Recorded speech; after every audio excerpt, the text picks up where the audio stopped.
A young man has been severely beaten and a dozen other students injured after Indonesian security forces opened fire on a university rally in the Papuan capital Jayapura. Months of fresh demonstrations have gripped the region, with thousands of Indigenous West Papuans renewing calls for an independence referendum amid a deadly crackdown in the Indonesian-ruled province. And a warning to some viewers that the following story contains distressing images.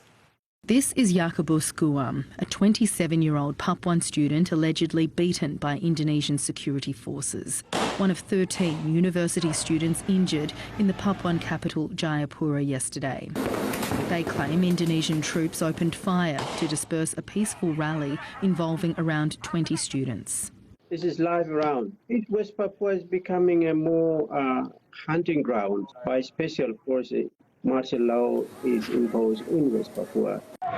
Despite a heavy military presence in the region and the threat of COVID-19, demonstrations reignited in July, with thousands renewing calls for an independence referendum. A vote that has eluded them for more than half a century, an uprising last year quelled by thousands of armed troops. The action will continue in West Papua. We are calling on our Melanesia and Pacific leaders to upgrade its resolution to save the people of West Papua free from the colonial power.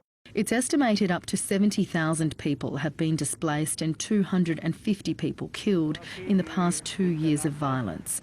On Monday, reports an army operation in Intan Jaya province killed this church worker, and a 6-year-old was also shot. This operation is related to their expansion of the gold-rich block called Wabu block. The pandemic now an added distraction on the diplomatic front. Most things have kind of stayed where they are, and not just COVID, but the increased geopolitical tension in the region.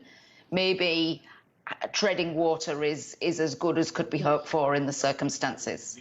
West Papuan refugees who fled to PNG in the 1970s still hold out hope their homeland will one day be safe for them to return. West Papua must be independent, and that is our dream. SBS News contacted the Indonesian embassy in Canberra and consulate in Sydney, but did not receive a response. Virginia Langeberg, SBS World News.